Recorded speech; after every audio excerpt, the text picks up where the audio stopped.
rumus. Ya, ya dia hubungannya sih baik-baik aja sebenarnya, nggak ada masalah. Gitu.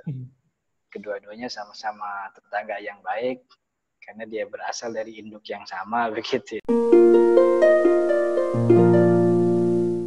Jadi pertama, kedua-duanya adalah sama-sama kaidah. Jadi sama-sama rumus yang berkaitan dengan fikih. Ya, bedanya kalau kaidah fikih langsung ke buah fikihnya, kalau usul fikih itu cara nanam buahnya, begitu.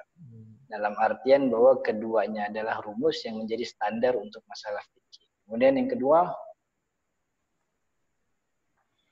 keduanya sama-sama menjadi alat menghasilkan hukum. Jadi semua keduanya sama-sama menjadi alat menghasilkan hukum. Ini yang disebut dengan persamaan.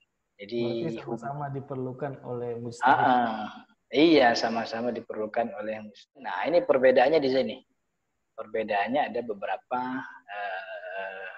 hal. Pertama, keduanya sama-sama kaidah yang berkait dengan fikih, yakni pekerjaan mukallaf. Ya, pekerjaan. Jadi fikih dan usul fikih itu objeknya yaitu pekerjaan mukallaf. Tapi kaitan kaidah fikih langsung berbeda dengan kaidah usul fikih yang kaitannya tidak langsung alias dengan penghubung yakni dalil. Paham nggak maksudnya Sulaiman? Kira-kira gimana? Jadi mungkin ketika membahas tentang qawaid fikih ya, itu kita bersentuhan langsung dengan hukum fikihnya, Ustaz. Ya. Ketika kita membahas tentang qawaid usul fikih, maka kita berhubungan dengan metode istinbat. Dalil. Iya. Jadi kalau kaidah fikih itu kita langsung ngomongin pekerjaan dia. Gitu. Ya. Ada orang sakit, bed rest, tapi maksa puasa sama dokternya. Enggak dok, saya mau sahur. Besok saya harus puasa. Kan kita langsung fi badil ra'yi dalam kaidah fikih ad-daruru yuzalu. Segala bentuk bahaya harus dihilangkan. Berpuasa ini jadi jalan bahaya bagi Anda. Maka puasa itu nggak boleh haram. Gitu. Itu kaidah fikihnya langsung bekerja menghukumi pekerjaan si mukallaf. Tapi kalau kaidah usul fikih itu tidak bisa langsung menghukumi pekerjaan mukallaf. Karena antara kaidah usul dengan hukum fikih harus ada penghubung. Ini buah hukum fikih, ini kaidah. Ini nggak bisa langsung masuk nih kecuali ada penghubung. Apa penghubungnya? Yaitu dalil. Dalil Al-Quran atau juga sabda Nabi Muhammad. Contoh dalam kaidah usul fikih ada yang ada bunyinya gini. Gimana? Al-amrul mujarrad anil qara'in yufidu al-wujub. Kan gitu. Perintah yang bebas dari segala ikatan itu menghasilkan kewajiban. Nggak mungkin langsung dihukumi wajib. Harus ada penghubung. Apa hubungannya? Dalilnya. Ya contohnya aqimus sholah. Nah dari aqimus sholah itu kemudian lahirlah hukum kewajiban sholat. Jadi untuk dapat hukum wajib sholat itu nggak bisa langsung dari kaidah usul fikih.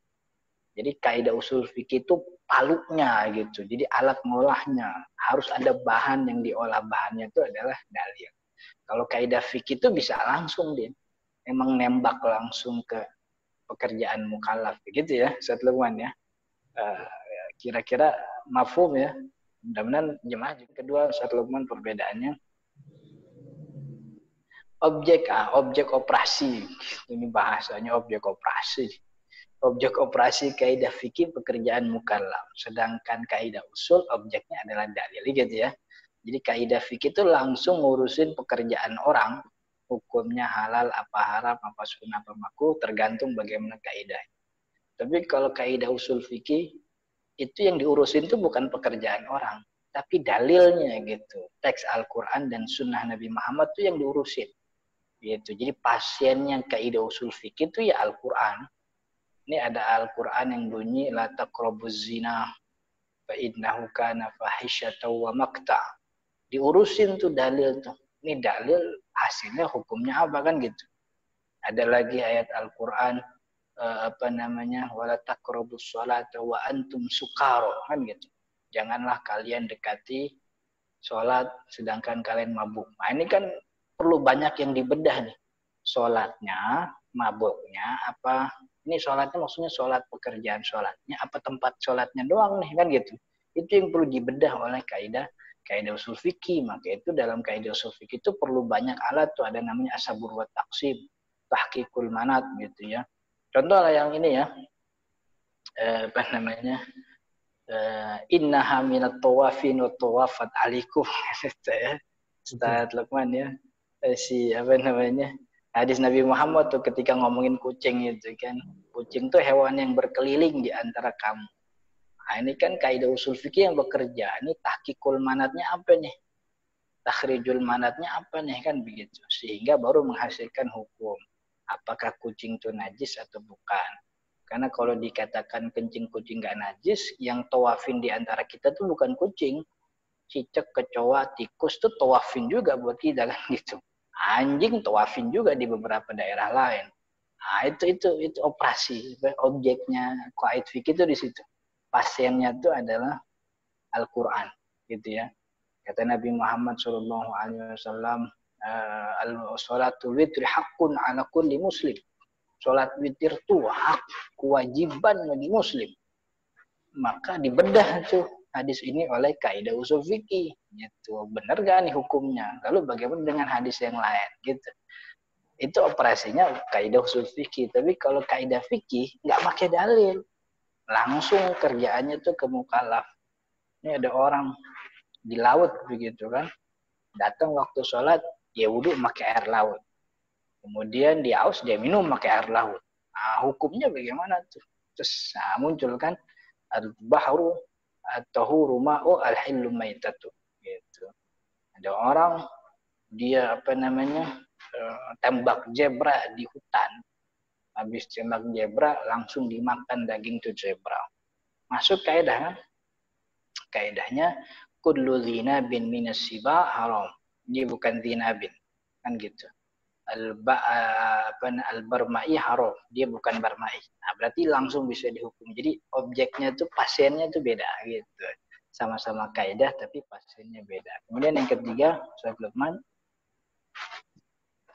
kaidah usul fikih itu alatnya para mujtahid dalam istinbat hukum, sedangkan kaidah fikih rumus formula yang jadi standar hukum takrif. Jadi kaidah usul fikih itu dipakai oleh para mujtahid. Kita yang bukan mujtahid susah makainya begitu ya. Kita pakai maktabah syamil aja dulu lah gitu. Kalau masih pakai maktabah syamil berarti kita belum mujtahid. Jadi kaidah usul fikih itu alatnya para mujtahid kan gitu. Tapi kaidah fikih itu layak dan boleh dipakai oleh orang awam sekalipun gitu. Bahkan tujuan adanya kaidah fikih itu oleh ulama dibikin gini nih, dibikin rumus ini biar orang awam gampang makainya gitu. Jadi kaidah usul fikih itu buat mustahil, kaidah fikih itu formula. Walaupun hukum yang fiba di ro'inya awam itu, yang spontannya orang awam dengan kaidah itu sifatnya masih subjektif, perlu diteliti lagi. Tapi setidaknya orang awam layak dan boleh. Nanti nih di slide berapa kita bahas hujjiyatnya qaid fikih gitu. Nah ini dari persamaan dan perbedaannya Ustaz Luqman, kira-kira cocok nggak? Maksudnya bisa paham ya, gampang ya? Yeah. Nah, jadi persamaan dan perbedaan. Jadi pokoknya hubungan kaidah usul fikih dengan kaidah fikih hubungannya baik-baik aja. Persamaannya 2 itu tadi, perbedaannya ada 3 kira-kira.